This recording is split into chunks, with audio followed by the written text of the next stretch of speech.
Lointain de la salle, nous allons commencer la session sur du livre jeunesse au film d'animation, les enjeux de l'adaptation. Bon, les retardataires nous rejoindront. Comme je vais faire l'introduction, ça va laisser le temps aux retardataires d'être présents. Alors, juste une petite précision d'entrée. C'est que le terme adaptation et le thème prévu au programme va être un petit peu traité autrement, puisque adapter, ça veut dire beaucoup de choses.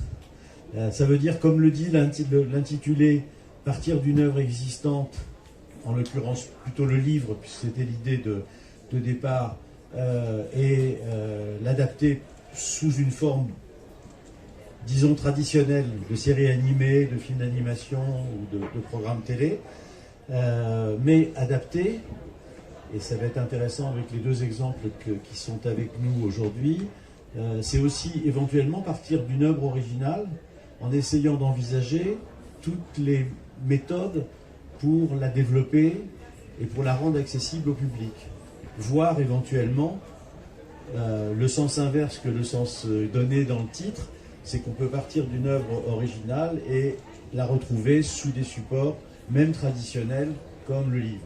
Enfin, le livre traditionnel et les autres déclinaisons qu'on peut nommer livresques, mais qui ne sont pas obligatoirement du papier, du carton.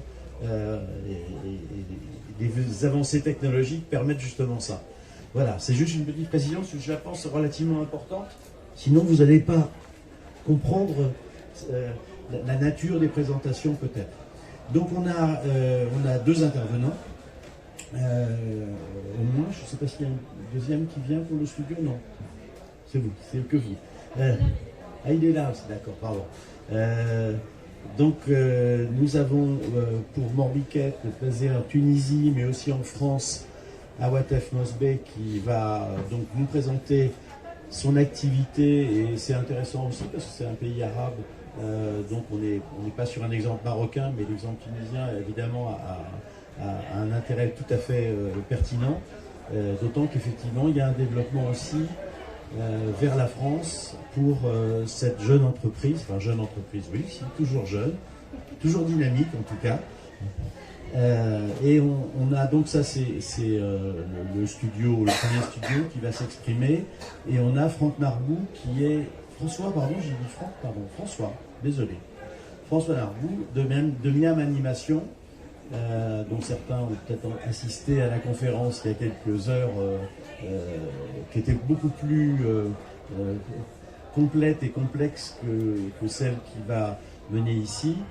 Qui est un studio d'animation qui se distingue aussi par, là pour le coup, pour des adaptations d'œuvres existantes littéraires, mais qui a aussi des développements qui peuvent l'amener à partir de créations originales ou créations d'autres sources vers d'une adaptation de type plus traditionnel, on va dire, en livre, mais là encore sous toutes ses formes. Donc je dirais que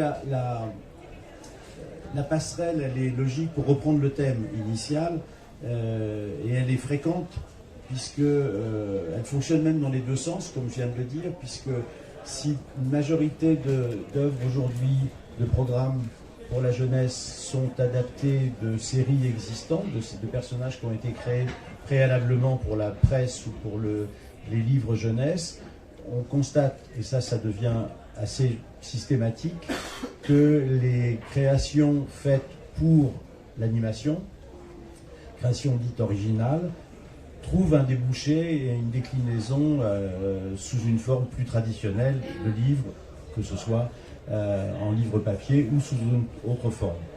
Je pense à ça parce que par exemple aujourd'hui il y a un exemple flagrant qui est Michel Oslo qui arrive en ville de nouveau, comme chaque année presque. Et Kirikou, au départ, n'est pas un livre, mais il est évident que le succès de Kirikou a débouché sur des développements, d'ailleurs des applications aussi, mais aussi beaucoup sur des livres plus traditionnels, même sur des magazines. Donc le système vaut dans les deux sens, on va dire. Alors, pour être un peu polémique, mais je pense que c'est pas l'esprit de ce débat, on dit souvent que adapter, c'est trahir.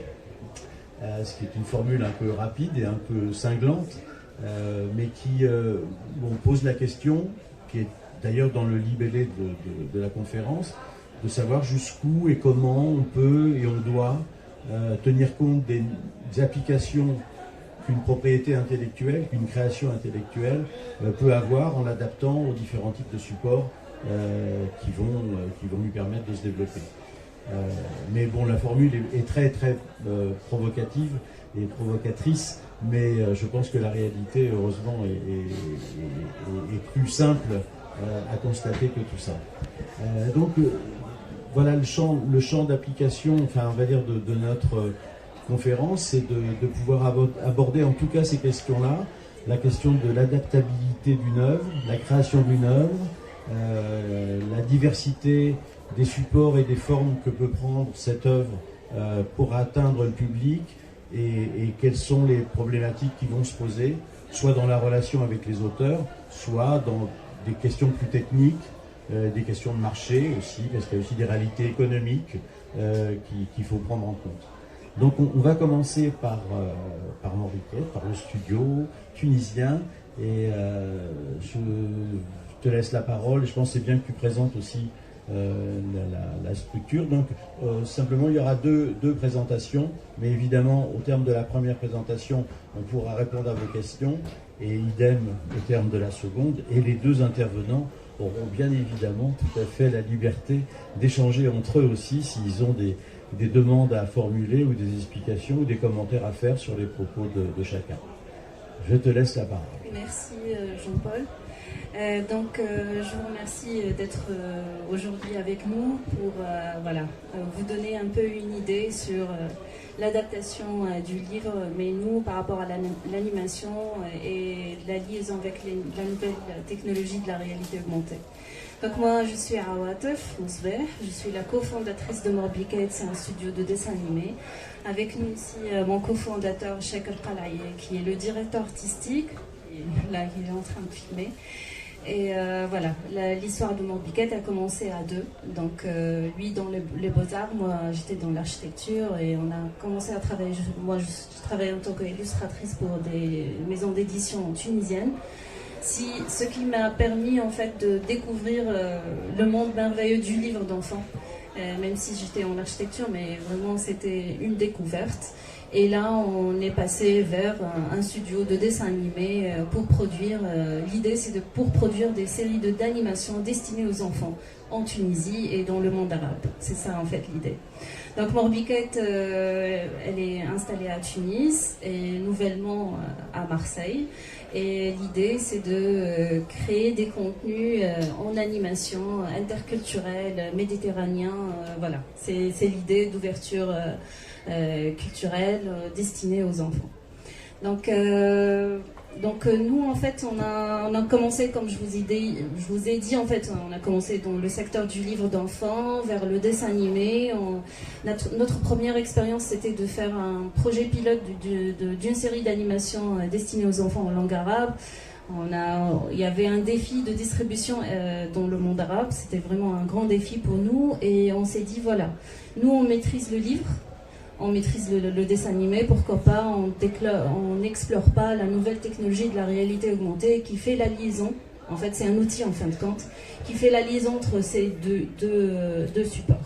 Et là on est entré dans un niveau de transmédia, c'est-à-dire comment créer un univers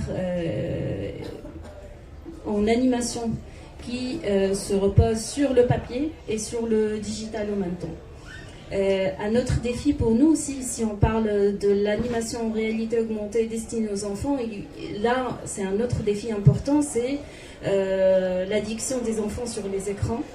Et l'idée c'est de créer des contenus en animation qui aident les enfants en fait à bien utiliser, bien explorer en fait un contenu animé en réalité augmentée et sur le papier et sur le digital. Donc l'idée c'est de vraiment de guider un peu l'enfant vers une utilisation saine entre les écrans et le papier. D'où en fait notre commencement c'était sur des séries, sur voilà on a voilà produit Atfel qui est une série d'animation qui était primée à Bahreïn, je sais pas, voilà. On est une équipe purement tunisienne et aussi avec nous Florence qui est tunisienne, franco-tunisienne. Donc on travaille beaucoup ensemble sur un éditorial qui est orienté vers le développement durable et l'interculturalité. Et comme j'ai expliqué, là, quand on a commencé à faire des animations qui sont liées à la réalité augmentée, on a eu des défis énormes au niveau technique, au niveau aussi utilisation et au niveau comment on peut donner le meilleur comme une expérience animée pour les enfants et qui va orienter l'enfant vers le livre et l'animation. Donc d'où en fait on a lancé Toufoula Kids, qui est un magazine avec des contenus en dessin animé, en 3D, en 2D. C'est un magazine qui était primé sur plusieurs prix comme Alexo, MBC et Orange, prix de l'entrepreneur social d'Orange. Mais en fait c'est un contenu qui est lié au développement durable. C'est-à-dire on parle de l'environnement et du contenu civique pour les enfants en monde arabe. Et le défi, c'était vraiment comment créer un univers en dessin animé, c'est-à-dire des histoires en dessin animé. Et ces dessins animés, comment on peut les intégrer en termes de technologie sur un volet d'utilisation où il y a une interaction. Non pas juste l'enfant regarde une vidéo en réalité augmentée sur un magazine, mais plutôt il y a une interaction. Interaction tout d'abord technologique, c'est-à-dire les boutons, comment il va utiliser le contenu et tout ça, mais aussi en termes d'utilisation, c'est-à-dire est-ce qu'on peut arriver à guider l'enfant quand il regarde une animation en réalité augmentée sur le magazine, est-ce qu'il va arriver aussi à découper les personnages, à faire des activités manuelles? Donc c'est ça le challenge. Le challenge, c'est pas une question de technologie, mais le challenge d'utilisation. Voilà. Donc c'était vraiment le plus grand défi pour nous. Et on est arrivé, en fait, notre démarche, c'était de faire des petites séquences d'animation avec une certaine interaction. C'est-à-dire, par exemple, créer une histoire sur le magazine et ajouter une vidéo en 3D, plutôt une modélisation animée en 3D sur cette page-là, pour que l'enfant en fait puisse voilà, comprendre une deuxième langue par exemple, ou comprendre plus l'histoire et interagir. En fait, l'enfant il va pas regarder juste en face, mais il va bouger avec le téléphone pour découvrir un peu le contenu modélisé sur la page. Aussi, on a eu aussi l'opportunité de travailler sur des thématiques intéressantes avec des partenaires tels que ANSSI, l'Agence nationale de la sécurité de l'informatique à Tunis. Et c'était de créer des vidéos animées intégrées en réalité augmentée sur 2 pages seulement sur le magazine pour parler comment les enfants peuvent naviguer avec sécurité et sensibiliser les parents et les enfants sur cette thématique-là. Et ce qui était intéressant, que ce contenu animé, il intéresse et les parents et les enfants. Il y avait les parents qui prennent le magazine et les enfants qui sont en train de découvrir et de discuter ensemble en fait sur le contenu de la sécurité informatique, comment il faut qu'ils fassent voilà, qu'ils naviguent sécurisement et avec sécurité et qu'ils puissent voilà. Donc ce qui est intéressant, c'est cette interaction dans l'animation, c'est-à-dire quand on travaille c'est un script, mais c'est un peu différent du script de dessin animé. C'est un script qui nécessite d'intégrer et l'histoire, mais aussi l'utilisation, l'interaction. À quel moment où l'enfant peut interagir avec cette animation, comment il va bouger, comment il va utiliser le papier et l'animation qui est en réalité augmentée. Donc il y a un défi aussi artistique, un défi dans le script et un défi d'utilisation. Donc, les enfants de quelle tranche d'âge c'était destiné des enfants de 6 à 12 ans en fait. En fait, on a essayé d'élargir et même à des rubriques où on peut intégrer les parents dans les rubriques. Donc ça c'est le magazine. Du magazine aussi, donc avec cette utilisation, en fait on a eu un retour auprès des enfants et des éducateurs dans les écoles qui nous a permis en fait de développer encore des livres en animation, c'est-à-dire une illustration, vous pouvez mettre le téléphone et vous voyez toute la scène animée avec une voix off et tout ça, et même elle donne un accès aussi, l'application, à un petit jeu sur des thématiques sur l'environnement, puisque le magazine est orienté vers le développement durable. Donc en fait, l'animation en réalité augmentée, ça te permet d'être en réelle interaction avec l'audience. Peut-être là on dit des utilisateurs, mais dans le dessin animé on dit l'audience. Donc cette interaction, elle enrichit en fait le script, et du coup tu arrives à développer encore d'autres scripts d'animation qui sont liés à l'illustration des livres, et de créer au fur et à mesure des univers qui sont parfois c'est par hasard, on retrouve que les enfants ils aiment ces personnages là, pourquoi pas on développe encore ces personnages pour faire dériver d'autres interactions en réalité augmentée. Aussi Pina. Pina, c'est une lapine qui a avec elle en fait tout un univers de petits animaux avec elle. Pina, en fait, l'idée de Pina, c'est elle est sortie du Paper Toys. Je ne sais pas si vous avez une idée sur Paper Toys. En fait, Pina, elle est sortie aussi de l'idée du magazine Tufola Kids, parce que Tufola Kids, il y avait des bricolages. On a vu que faire des marionnettes, ça vraiment c'est la clé qui nous permet de faire cette liaison entre le papier et le digital et ces personnages. En fait, on est en train de donner vie à des personnages. Et du coup, on s'est mis, voilà, on va créer du Paper Toys, c'est un monde livresque où Pina va sortir et aider les enfants, une fille en fait, à découvrir la langue. On a travaillé ce projet-là avec l'Institut français en Tunisie, et l'idée c'est de développer en même temps une application en réalité augmentée avec des vidéos, des épisodes et voilà, des fonctionnalités de reconnaissance vocale et de la réalité augmentée, mais aussi une série d'animations. Donc là c'est un petit personnage qui va vivre, mais qui va naître en fait, et dans un cadre de dessin animé, et dans un cadre d'une application en réalité augmentée.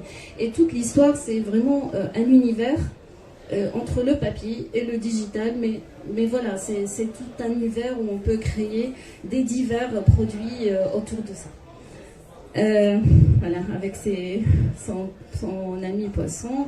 Donc là, en fait, l'application, elle donne aussi à des fiches pédagogiques qui interagissent avec des animations. Et dernièrement, Tufo Trip aussi, c'est une histoire qui est écrite par Florence Pécher, qui est notre partenaire, elle est au stand. Donc l'histoire, c'est 3 enfants qui voyagent dans le temps. Et ils sont illustrés sur un livre, et le livre en fait il est animé, donc toutes les illustrations sont animées. Donc les enfants, on a fait cette application, ces animations, ce livre animé pour le site de Glanum, qui est au sud de la France, en partenariat avec le CMN, Centre des Monuments Nationaux en France. Et l'idée c'est que les enfants explorent le site archéologique tout en lisant le livre, en regardant les vidéos en réalité augmentée, et aussi de suivre les différents points importants sur le site pour découvrir un peu l'architecture et les monuments avec une simulation 3D et en voyant aussi les personnages qui sont animés sur le site mais en réalité augmentée. Là, je vous montre, voilà, c'est le livre en format carré, ouvert en longueur, et là les enfants commencent à voir des animations et de suivre l'histoire. Donc l'histoire, c'est un voyage dans le temps. 3 enfants, une française, une de la Tunisie et une de Burkina Faso. Et c'est l'idée qu'ils voyagent dans le temps avec Tufo Trip, le personnage un peu bizarre celui-là, et de découvrir en fait l'histoire de Glanum, qui est un site grec et gaulois et romain. Et voilà, découvrir dans un cadre d'histoire. Et avec Florence, elle a eu l'idée de faire qu'il cherche la source sacrée qui est connue par le site de Glanum. C'est pour aider un petit oiseau qui vit en Afrique. Donc vraiment, c'est un concept interculturel, c'est une histoire interculturelle, c'est-à-dire une ouverture, une découverte sur le patrimoine voilà, c'est un patrimoine méditerranéen. Donc avec une approche de storytelling en animation liée au livre La réalité augmentée. Est-ce Voilà. que cette réussite-là ou ce développement-là a incité, ce qui est aussi d'excellents et intéressants lieux historiques en Tunisie, est-ce que ça a stimulé le ministère de la Culture ou la télévision tunisienne à faire de même sur Carthage, sur tous les lieux intéressants qu'il peut y avoir? Ou ça reste plutôt, c'est très bien d'avoir fait en France, hein, je ne suis pas en train de dire que, au contraire, c'est une très bonne initiative, mais est-ce que ça vous a aidé, est-ce que ça t'a aidé à ouvrir les portes et inciter des pouvoirs publics tunisiens à faire de même? Il y a une réelle orientation en Tunisie vers la nouvelle technologie. Mais ce qui nous rend un peu différents, c'est qu'on est dans le dessin animé. On ne propose pas juste une solution pour découvrir juste de la 3D, mais on propose un storytelling, une histoire, une animation. C'est vraiment une histoire. Ce qui est un peu, bien sûr, en termes au coût, il est plus cher. C'est pas évident de vendre ça aux organismes tunisiens, mais on cherche toujours des solutions, on est ouvert à ça. Et on est toujours en relation avec eux parce qu'il y a en Tunisie ce qu'on appelle le TIC DCE, c'est un accélérateur qui est lié plutôt qui encadre les startups dans la culture et l'éducation. Donc il y a vraiment c'est-à-dire aussi avec l'Institut français en Tunisie aussi vraiment une focus sur ça. Déjà on était sur IALab, ce qui est l'incubateur de la langue française. Donc voilà, on est soutenu vraiment. Il y a un soutien en fait avec les organismes tunisiens. Il y a un soutien aussi auprès des organismes français tels que l'AFD qui nous aident vraiment pour développer ça. Donc je trouve qu'on ne peut pas développer des choses en Tunisie sans qu'on ait des partenaires autour de ça, surtout qu'on est en train de travailler sur l'animation méditerranéenne. Voilà, Non, par contre, j'interromps juste 30 secondes ton intervention parce que, évidemment, quand on pense à tous les développements qui ont été faits depuis quelques années par la société, évidemment, l'animation est au cœur des méthodes et des moyens, et ça pose tout de suite, ce qui est normal en tout cas par rapport à notre expérience européenne. Qu'en est-il de la relation avec la télévision tunisienne? Parce que le savoir-faire il est là, le concept, l'éditorial sont là. L'étape suivante, qui semble logique en tout cas vue depuis l'Europe, c'est de dire, et la continuité serait donc d'avoir ces animations ou une extension de ces animations sur les chaînes tunisiennes. Est-ce que c'est envisageable? Est-ce que c'est possible? Est-ce que ça correspond à une réalité ou c'est aujourd'hui plus un rêve ou un vœu pieux qu'une réalité?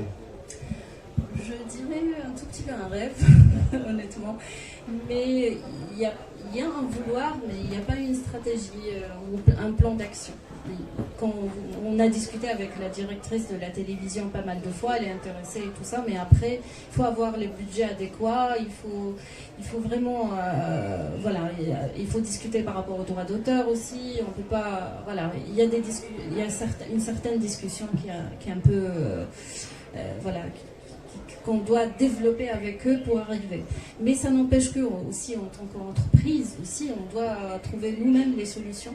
Et du coup, en fait, aujourd'hui, dans le dessin animé, en fait, ce résultat, on est arrivé là parce qu'il y avait des circonstances. On est passé par des circonstances. Donc, le fait qu'on y va pour vendre une série d'animation dans les chaînes tunisiennes et les chaînes du monde arabe,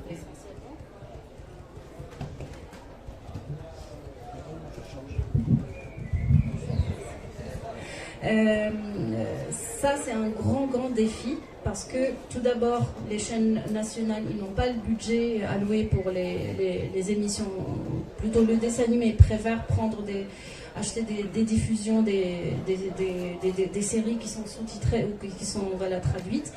Deuxièmement aussi, si on va se compter sur nous-mêmes, donc on peut faire ramener des sponsors ou des partenaires, mais on n'a pas les prime time, c'est-à-dire on n'a pas vraiment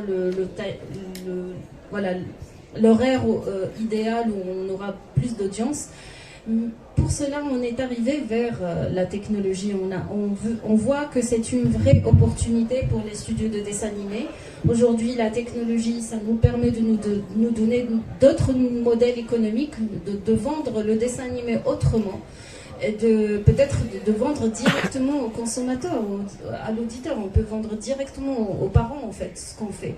On n'est pas obligé de passer par la télévision toujours. Donc là, c'est pour valider ces modèles économiques, il faut aller vers des marchés où on peut vraiment les valider. C'est-à-dire un paiement sur mobile, voilà. Donc, et aussi le valider en termes contenu et scénario aussi, parce que là, on travaille des dessins animés en langue arabe, mais le contenu qui est développé dans les histoires, est-ce qu'ils sont validés avec les enfants méditerranéens? Est-ce que vraiment on arrive à faire diffuser le bon message? Est-ce que voilà, donc il y a une validation en termes contenu, une validation en termes modèle économique, et aussi on cherche un accès à un marché qui a les moyens ou qui a les outils pour payer ce type de contenu. Donc c'est pour cela qu'on est passé vers la réalité augmentée, qui est un process un peu compliqué en termes technologiques, c'est-à-dire nous, dans le dessin animé, on est toujours habitué avec des illustrateurs, des artistes, et là on va se retrouver avec des développeurs, voilà. On doit optimiser, on doit avoir des applications légères, on doit avoir des applications qui marchent avec l'Android et iOS. On doit aussi faire tous les canaux de distribution parce qu'on est sur le livre aussi. Donc vraiment, c'est un peu complexe, mais c'est faisable. Voilà. Oui, c'est ton intervention. Merci. Merci pour cette présentation. Je ne sais pas s'il y a déjà des questions de la salle ou des remarques, ou des éclaircissements. Vous préférez qu'on bascule directement sur la deuxième présentation, qui est de nature un peu différente, mais aussi très intéressante et toujours avec un lien très fort avec les programmes pour la jeunesse. Alors...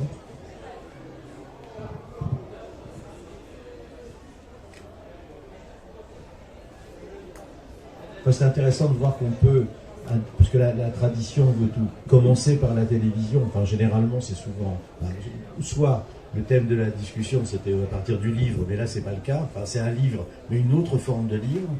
Et sinon, l'autre matrice naturelle, c'est la télévision. Et bon, je comprends aussi les difficultés techniques et économiques et d'accès aux chaînes qui sont ceux que tu peux rencontrer, surtout peut-être en Tunisie. Mais on a un autre exemple avec l'intervenant suivant, qui lui a une forte connaissance de ce que c'est que d'adapter à partir d'une œuvre existante, et en l'occurrence une œuvre dessinée, une œuvre de type bande dessinée. Mais pas que, donc c'est intéressant de voir les développements que Miam a déjà menés et est en train de mener. En effet, bonjour à tous, merci d'être là. Alors, je vais revenir vite fait sur la formule provocatrice de l'adapter, c'est trahir. En effet, mais je repense toujours à, je ne sais pas si vous avez vu Le Nom de la Rose, au rapport qu'avaient Jean-Jacques Hano et Umberto Eco, où à la sortie du film, beaucoup de gens ont dit que c'était une trahison du livre, alors que Umberto Eco lui-même disait à quel point le film était merveilleux, et disait que lui, il a fait un livre, Jean-Jacques Hano a fait un film, et que si un sculpteur avait fait une version adaptée de son livre, jamais personne ne serait venu à l'idée, ça serait venu à l'idée de personne de dire qu'il avait trahi le livre. Voilà, et c'est d'ailleurs aussi pour ça que le film commence sur le générique, c'est pas marqué adapté, mais c'est un palimpseste du livre, c'est-à-dire qu'on a effacé le livre et on a fait un livre après. Donc voilà, j'aime bien cette conception. Alors, Miam Animation, c'est une société de production qui a été créée en 2016 par Anna Mouchez. Et c'est une société qui a des valeurs écologiques particulièrement. On se dit que divertir c'est bien, mais que si on a un impact c'est mieux. Donc un impact auprès des enfants, en leur montrant des choses qui ont des valeurs et un apprentissage. Et puis, j'en parlerai plus tard, mais produire un dessin animé, ça coûte extrêmement cher. en carbone. C'est une industrie très très lourde en carbone, donc se pose la question de produire en étant moins polluant, et se pose donc la question aussi de l'adaptation. Pourquoi adapter si c'est juste pour polluer un peu plus la planète? Il y a des super bouquins qui existent. Si c'est pour juste l'adapter en audiovisuel et polluer en le faisant, ça n'a pas vraiment de sens. Donc on est obligé de trahir et d'apporter quelque chose en plus à l'œuvre. Je vais passer là-dessus. Moi j'ai bossé dans ma carrière sur pas mal d'adaptations où se posait pas trop ce genre de questions. Il s'agissait d'adapter visuellement parfaitement un univers déjà existant. Donc voilà, j'ai travaillé avec Moebius sur l'adaptation de Darzac. Donc avec la technique, c'était sur Flash. On n'est pas du tout en 3D encore. Voilà, avec un respect total des dessins, parce que moi il faisait les dessins et moi je les animais. C'était aussi simple que ça. J'ai bossé aussi très longtemps sur Didou, pareil, qui est une adaptation littérale, graphiquement à 100% identique au bouquin. Ainsi que le chat. Alors là c'est un peu différent parce que c'est multitechnique. Mais il y a une partie sur laquelle j'ai bossé qui était faite en flash, donc c'est vraiment les dessins du bouquin qui bougent. Et puis j'ai surtout, parce que là c'était la première fois que j'étais réalisateur, avant j'étais juste animateur, sur MOOC avec Marc Boutavant. Marc Boutavant que j'ai donc retrouvé en 2016 quand il a sorti les bouquins Edmond et ses amis, une collection de livres qu'il a écrit avec Astrid Desbordes qu'on voit ici, et qui raconte les aventures d'un groupe d'animaux dans la forêt. Ce ne sont pas des fables écologiques, c'est vraiment des bouquins pour jeunesse, ultra mignons, ça va sans dire puisque c'est Marc Boutavant, mais avec des petites morales pour enfants, mais a priori pas du tout à visée écologique. Donc nous, dès le début, on s'est dit on va adapter ces livres, mais en profiter pour parler du vivant, pour parler de la forêt, pour sensibiliser les enfants et leur donner envie, après avoir regardé la télé, d'aller s'y promener dans la forêt. Donc, c'était très très important qu'on arrive à obtenir une vraie forêt. J'ai fait des premiers tests d'animation en 2D avec donc, la même technique employée que sur MOOC. Donc c'est plus ou moins de la technique de papier découpé. On découpe tout ce qui a été dessiné dans Photoshop en petits morceaux qu'on anime ensuite dans Flash. Et puis voilà, donc j'avais fait à l'époque des petits tests qui nous permettaient de convaincre Nathan, qui était l'éditeur, d'obtenir les droits d'adaptation. Ils ont été tout à fait satisfaits, ils étaient contents, tout le monde est content. Nous, on avait quand même un petit regret, c'est qu'on se disait que pour animer les herbes, les feuilles, etc., en 2D, ça allait être impossible. C'est tellement trop complexe et trop coûteux. Ça demande plein de personnel, plein d'ordinateurs, ça va coûter très cher, ça va faire plein de carbone. Et puis en plus, Marc Boutavant avait très envie qu'on s'attaque à la 3D. Et on se disait qu'en plus, au niveau immersif, dans la forêt, ça serait mieux. Donc on a commencé à adapter en 3D, donc là je vous passe, on est vraiment dans l'adaptation simple. Ah, je me rends compte que j'aurais dû fermer mon truc et le rouvrir. Pardon, si vous permettez. J'ai oublié de faire, c'est mieux, je vais avoir des choses qui seront déjà dévoilées alors que, parce que j'ai fait une conférence plus tôt. Je reviens tout de suite. Là, tu étais déjà en phase avec le développement avec France Télévisions Alors, pour la phase en 2D, non, c'était vraiment pour que les ayants droit nous laissent les droits. Et ensuite, la phase où on a commencé en 3D, oui, non, toujours pas. On était toujours avec peu d'argent et avec nos petits moyens pour faire un pilote. On a reçu quand même une aide au développement du CNC. Bon voilà, là c'est vraiment des images d'adaptation simple, comment on passe de 2D en 3D en étant au plus proche du design. On a donc fait un petit pilote. Donc là on est en 3D classique qui a été fait sur Maya.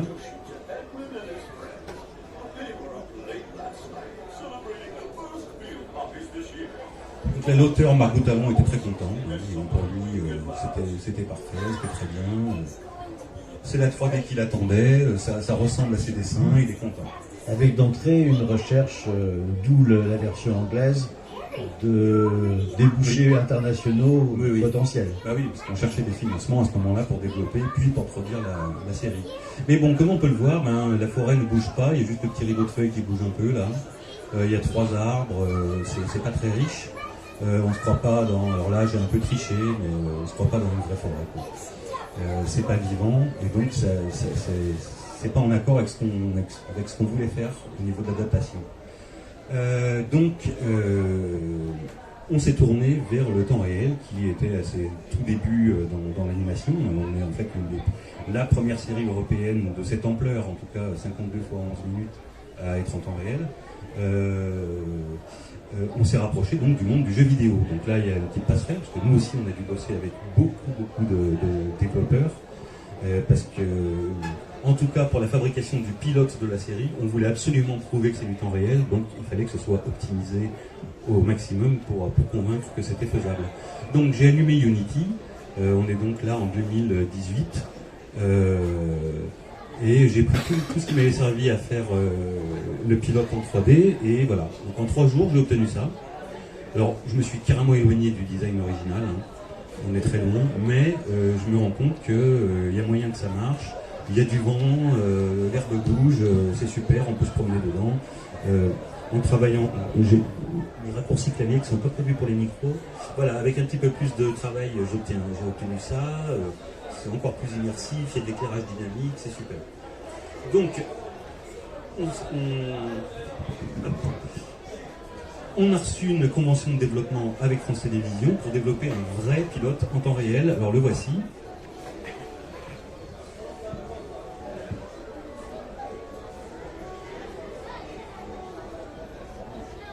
Là, ça bouge partout. Alors, je ne vais pas vous le montrer en entier. J'ai oublié de changer la langue.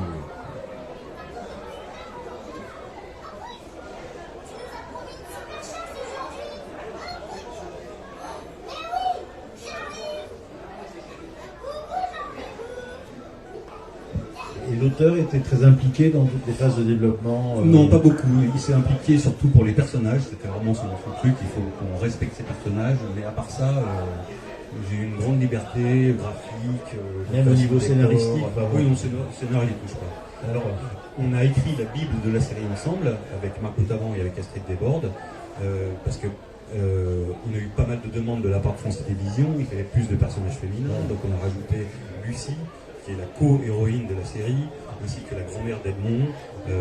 Voilà, donc et puis dans les livres, les personnages sont juste des animaux qui vivent dans la forêt.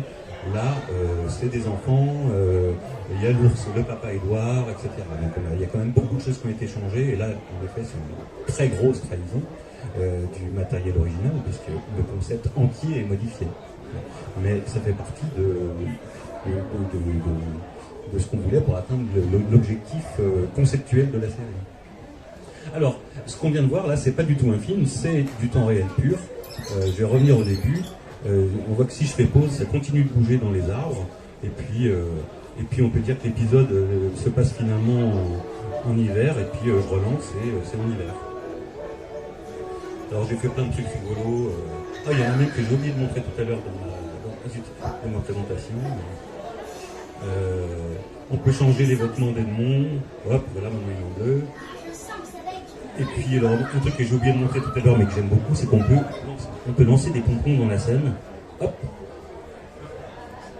On peut lancer plein de pompons partout et puis relancer la lecture. Et puis les pompons continuent de vivre leur vie. Et puis alors, tout à l'heure, vous avez sûrement vu, je vous ai pris en photo. Là, on est dans la cuisine, et en fait, dans la cuisine, vous êtes dedans.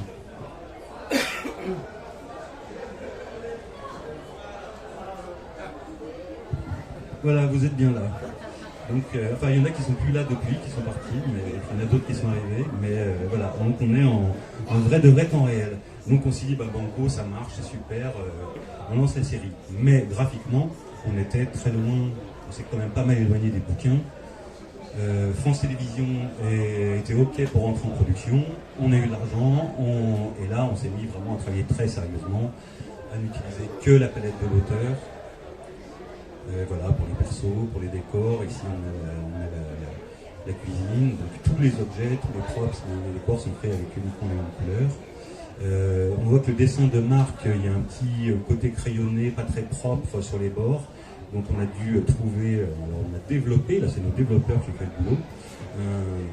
Donc c'est dans le moteur Unity, hein, c'est du compositing en direct, il y a, voilà on voit la différence.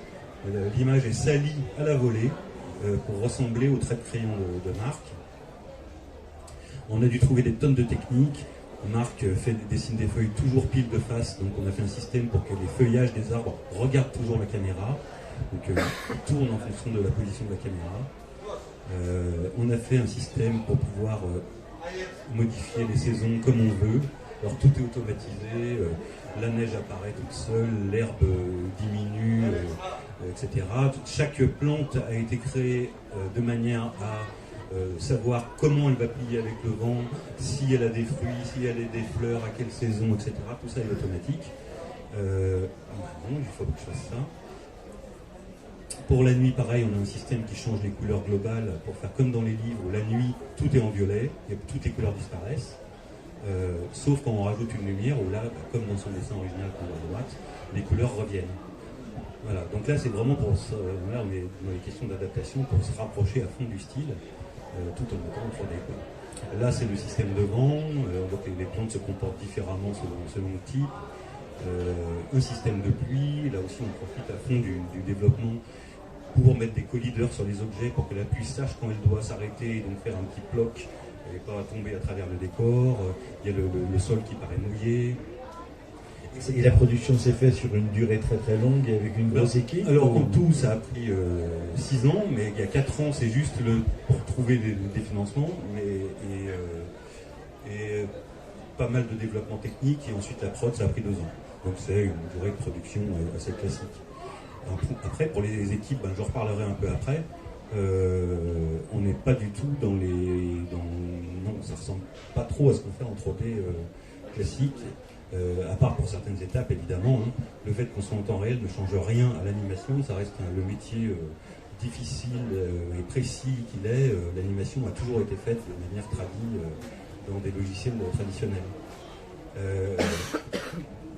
Ça nous a permis de revoir la façon de faire les storyboards. On a créé un petit logiciel qui permet aux storyboarders d'aller placer la caméra où ils veulent dans les décors avec le rendu définitif, de placer les personnages.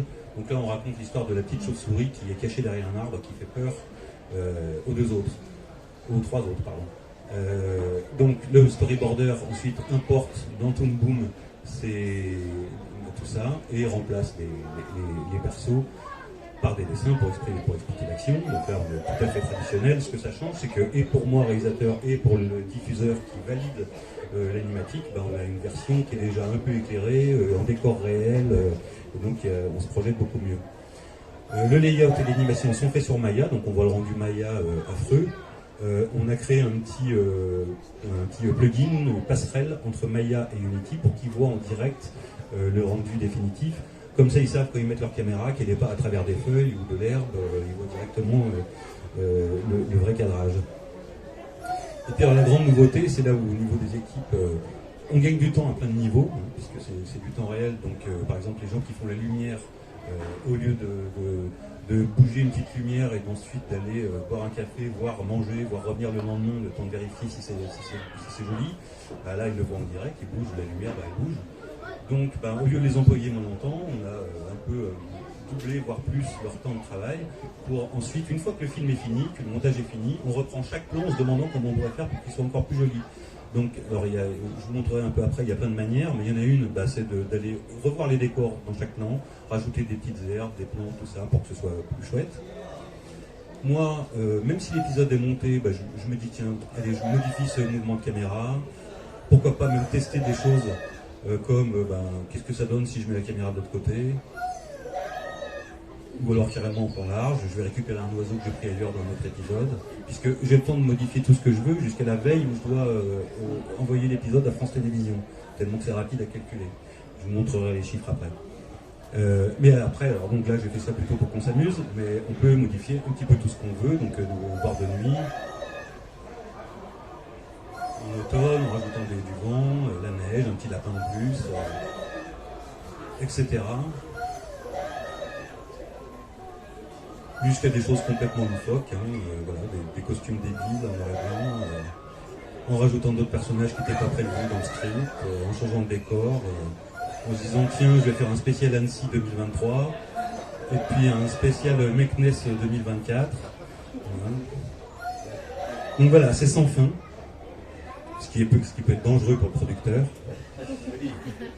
Ici, on voit donc une comparaison entre le storyboard, donc avec notre outil, la version d'animation dans Maya, la première version de l'éclairage, et puis la version définitive après qu'on ait fait donc nos petits travaux de réajustement.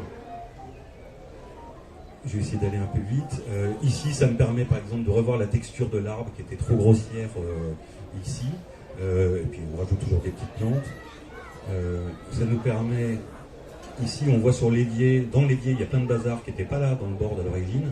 Ça permet d'éviter de perdre du temps à dessiner plein de trucs et ensuite à faire gaffe tout au long de la séquence. Est-ce que cet objet qu'on avait mis là, est-ce qu'on a bien pensé à le remettre dans le plan d'après, etc. Tout le monde perd du temps avec ça, il faut checker. Là on les met à la fin. Voilà, l'épisode est fini, validé, et ben on rajoute des trucs. Et ça permet de rendre l'univers carrément plus vivant. Ça a l'air occupé. Là, on peut voir c'est pareil sur la table. Voilà, on comprend qu'ils viennent de finir le petit déj. Ils en ont profité pour rejouer un peu. C'est une méthode de travail assez différente. Est-ce que justement les équipes s'y sont adaptées? C'est ça. Il faut adapter les équipes à travailler différemment. On a un travail qui, en 3D classique, est ultra séquentiel. Chaque étape ne peut se faire que si l'étape d'avant est terminée. Entre des temps réels, on est beaucoup plus proche de ce qui se pratique dans le jeu vidéo, où il y a un tronc commun sur lequel les gens viennent ajouter au fur et à mesure ce qu'ils sont en train de faire. Donc il peut y avoir de l'animation qui se fait alors qu'on est en train de faire le lighting, etc. C'est donc ultra vivant, et pour les équipes c'est ultra agréable de bosser dans ces conditions. Ça m'a permis aussi, on avait un contrat, parce que l'animation coûte très cher, on avait un contrat avec notre prestataire, sur un épisode de 10 minutes 30, il fallait qu'ils animent pas plus de 10 minutes, sinon c'était trop cher.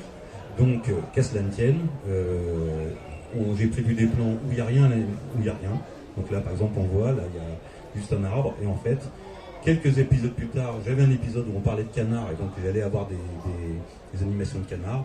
Je les ai repris 6 mois après, et je les ai intégrés dans mon plan là. Donc c'est un plan qui ne coûtait rien en animation, et pourtant, il est animé. Là, pareil, il y a un cerf qui se promène, un petit lapin. Voilà, là, il y a une pie en bas à droite. Ça me permet de revoir, quand on fait un décor gigantesque, on ne prévoit pas forcément où la caméra va les regarder tout le temps. Donc ici on a un gros plan sur le sol, quand on a créé le décor, on ne savait pas qu'ici il allait y avoir des choses. Au dernier moment, on rajoute des petits cailloux, des herbes pour que ce soit moins vide. Ici en bas à droite, vous voyez, il y a des petits gendarmes qui vivent leur vie pendant le plan. Alors ça sert strictement à rien, mais ça participe à rendre cette forêt vivante. Pareil, je les ai rajoutés, j'avais 10 minutes, je me suis amusé à rajouter des... Voilà, etc., etc. Des fois, donc, je revois carrément la mise en scène. Ici, on voit qu'il y a un mouvement de caméra en plus, avec un petit crapaud posé dessus. Voilà, ça permet aussi, on parle tout le temps du réalisateur qui a tout dans sa tête dès le départ. C'est pas mon cas. Moi, je profite de tout ce qui est fait au fur et à mesure, je m'en nourris et je modifie en temps réel, en fait, le film. Voilà. Ici, on a un exemple de... Ils sont censés être perdus dans la forêt. Je me rends compte en bas à gauche qu'on voit le ciel, c'est pas assez fermé. J'ai rajouté plein d'arbres à droite, ainsi que des plantes en avant-plan. Toujours voilà, pour plus d'immersion dans cette forêt, pour qu'on s'y sente vraiment.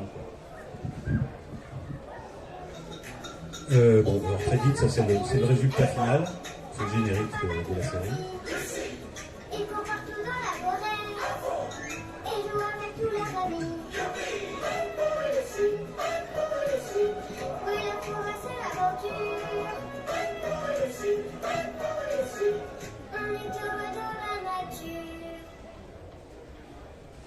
Alors maintenant un petit peu de chiffres. Tout à l'heure donc on avait un premier pilote qui avait été fait sur Maya où j'étais pas content, il n'y a rien qui bougeait, il y avait très peu d'arbres, et pour cause, parce qu'en fait chaque image prenait 25 minutes à se calculer. Dans le résultat final de la série, là c'est 2 secondes par image. Alors dans ces 2 secondes, la plupart c'est le temps d'écriture du PNG sur le disque dur. Unity lui en fait calcule l'image beaucoup plus vite. Donc ce qui nous fait pour 1 seconde d'animation 10h30 d'un côté, 50 secondes de l'autre. Pour 1 minute d'animation, 26 jours d'un côté, 50 minutes de l'autre. Pour un épisode complet, 273 jours contre un peu moins de 9 heures. pour la série complète, 38 ans, presque 39 ans, contre un peu moins de 19 jours de calcul. Alors, en bilan carbone, on a d'un côté presque 6 tonnes de CO2 et en dessous, presque 8 kilos. Alors, ce que je ne vous ai pas dit tout à l'heure, c'est que les 25 minutes pour la version Maya, c'était des images en HD. La série, on l'a faite en 4K.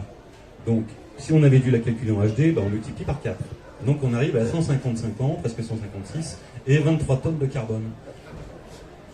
Alors, évidemment, on ne va pas attendre 155 ans pour calculer la série. Hein. Donc, on achète 155 ordinateurs qu'on fait travailler pendant 1 an. Sauf qu'un ordinateur, c'est un coût de fabrication.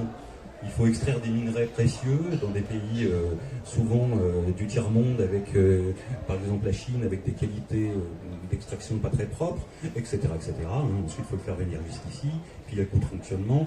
Donc on estime environ 339 kg le coût carbone d'un ordinateur lors de sa fabrication, plus sa durée pendant 1 an. Donc je multiplie. 150 ordinateurs, pas 339 kg, on arrive donc à 76 tonnes de carbone d'un côté, et puis de l'autre côté, un ordinateur qui aura survécu 18 jours, on arrive à 26 kg. Alors si on ne se rend pas bien compte, 76 tonnes c'est 11 éléphants, et 26 kg c'est 11 poules. Voilà. Alors on a fait le bilan carbone de la série, on arrive à 94 tonnes quand même, sachant que 53% c'est juste les repas des gens qui travaillent, parce qu'on mange de la viande. Donc c'est gigantesque. Les trajets du domicile-travail, alors nous on est à Paris, il y a pas mal de gens qui sont à vélo ou en métro, ça va. Les déplacements professionnels, l'infrastructure, c'est-à-dire le chauffage, etc. Équipement mobilisé, c'est la fabrication des ordinateurs. Donc on voit à quel point c'est très très lourd. La consommation des ordinateurs, là, c'est que 2%. Donc on imagine ce que ça aurait été, donc pour, en tout, oui, j'ai pas dit, mais vous voyez, 9h30 de contenu fabriqué, pour 21 700 jours de travail. On imagine ce que ça aurait été si on avait fait ça en méthode traditionnelle. Donc, ça a été un gain à tous les niveaux, le temps réel. Gain créatif, parce que comme vous avez vu, j'ai pu faire la forêt que je voulais.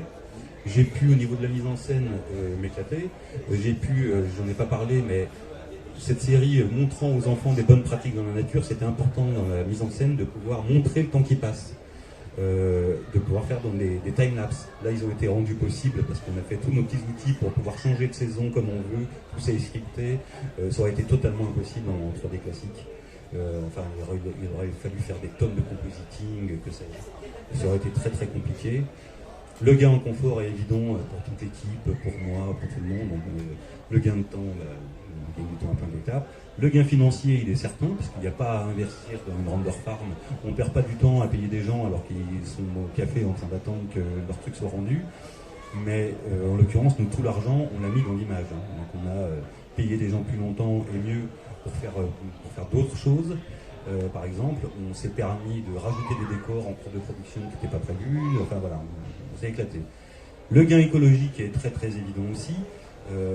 Et le gain en cohérence, donc c'est la cohérence entre notre propos, faire une série qui parle d'écologie, si on n'avait été pas écologique, ça aurait servi à pas grand chose, à paraître contre-productif.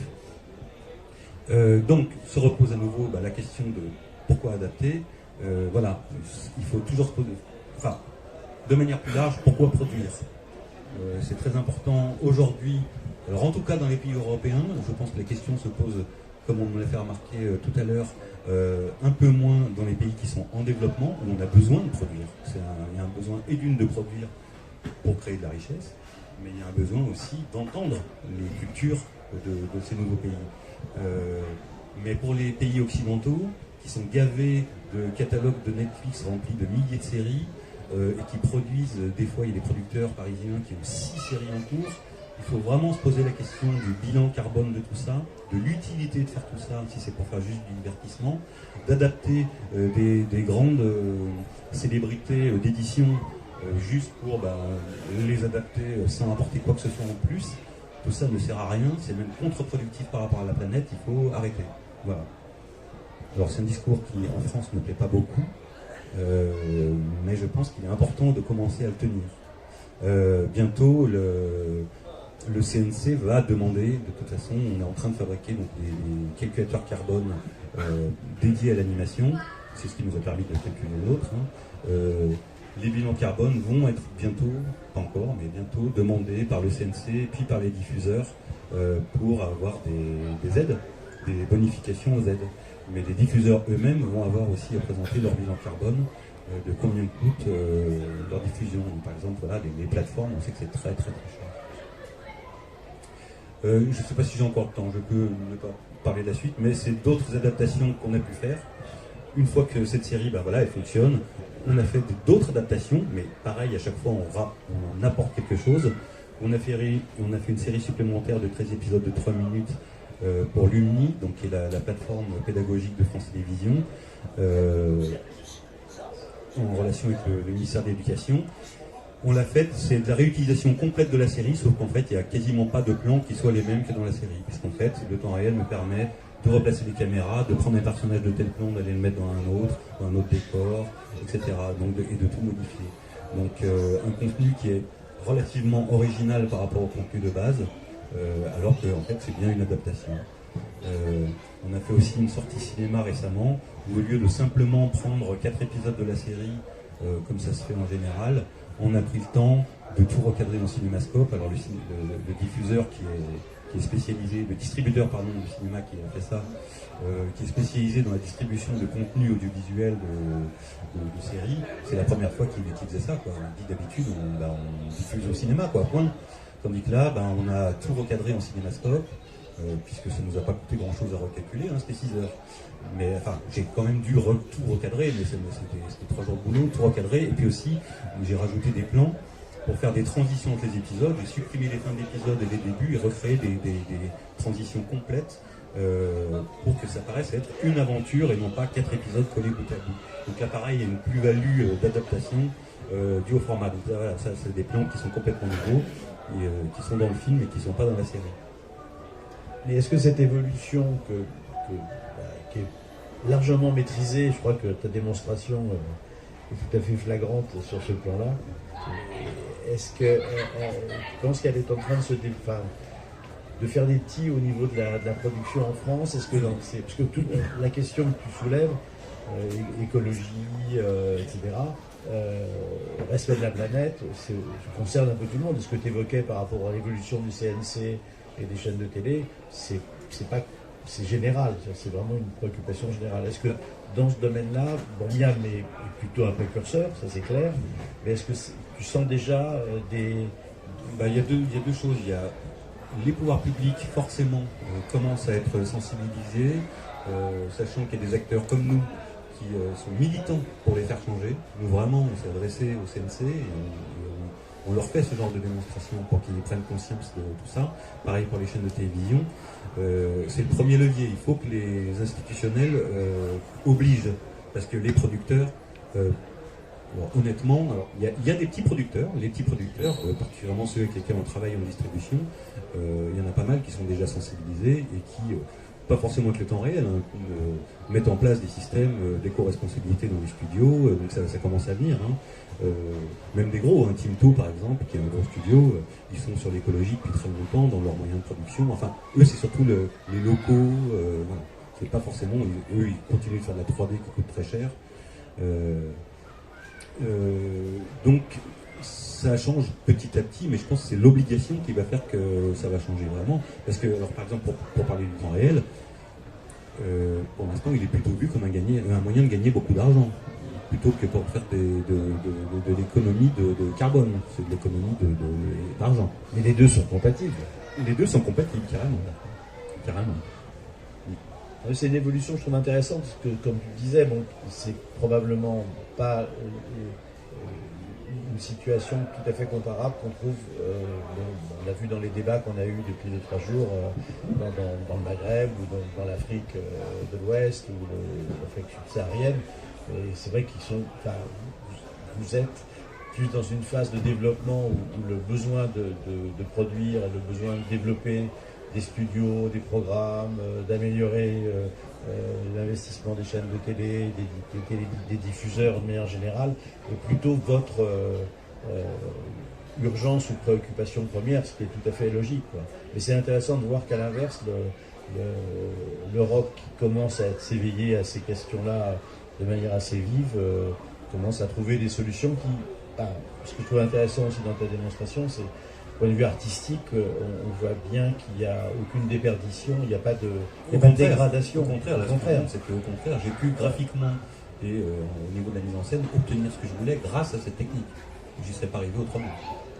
Je trouve que c'est pour ça que les deux exemples étaient intéressants et complémentaires, parce qu'il y a aussi dans ton exemple, à travers l'expérience tunisienne et maintenant la ramification française, une manière d'aborder la question du programme jeunesse et de type animé assez différente, on va dire, des méthodes un peu traditionnelles. Alors peut-être pour d'autres raisons. S'il y avait des très grosses commandes de la télévision tunisienne avec des très gros budgets, je pense que tu n'aurais rien contre à produire des séries plus longues et plus denses.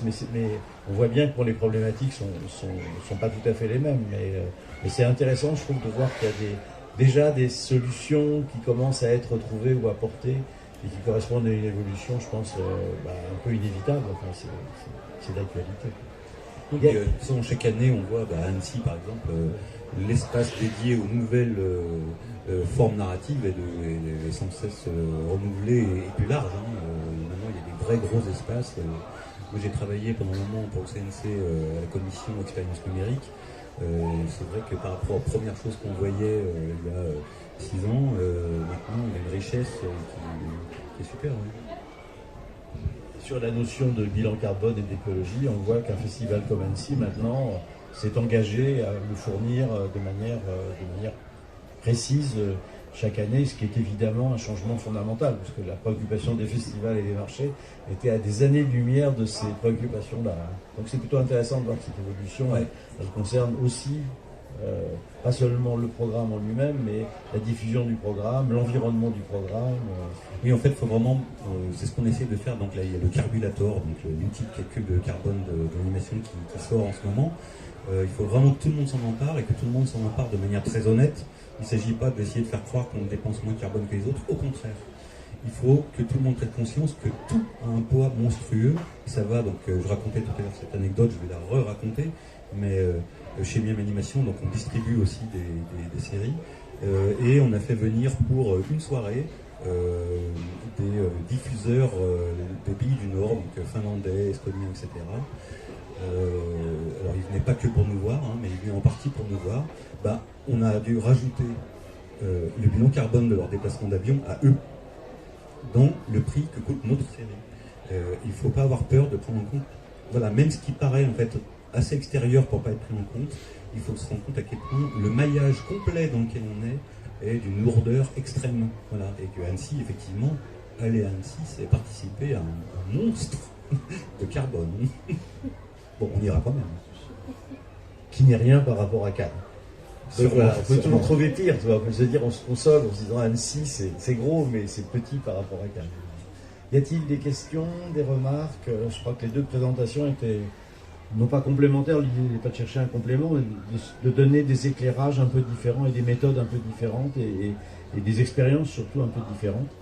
S'il y a des questions, ça sera avec plaisir. Je pense qu'ils y répondront. Et sinon, je vais déjà vous remercier pour vos deux présentations qui, je crois, étaient tout à fait intéressantes et pertinentes. Et c'est bien que le forum serve aussi à ça, quoi, à aborder des sujets de différentes natures.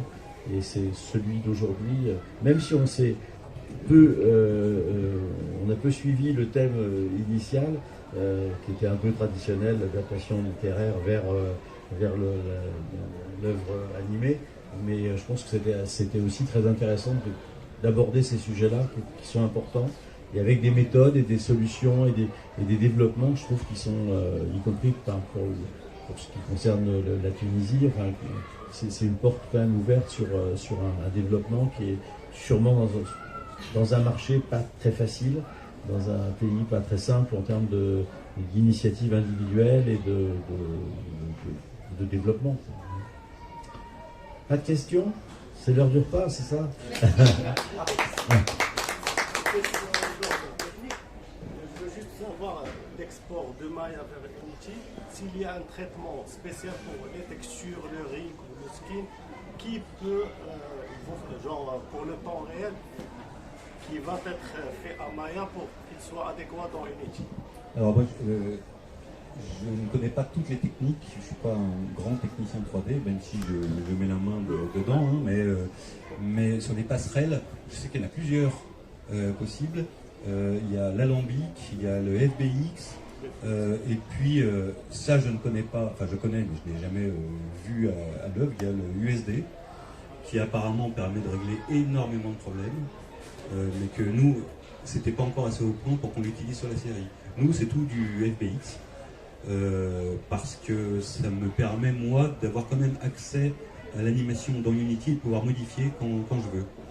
Voilà, alors que l'alambic, c'est comme si on avait une série de sculptures qu'on ne peut plus bouger, quoi. On peut même faire des motifs sur l'animation du personnage dans Unity. Oui. Sans revoir. Oui, alors le Le système n'est pas très pratique, donc il vaut mieux revoir dans Maya, mais si vraiment c'est fini, l'animation est finie, les animateurs sont partis, on peut quand même revoir des choses. C'est pas super pratique, mais on peut. C'est des détails, quoi. C'est une technique vraiment. Donc il y a même des solutions techniques formidables. Il n'y a plus de problème. Il n'y a plus qu'à faire, qu'à fabriquer, créer et adapter. Voilà. En tout cas, merci à tous et bonne continuation du forum.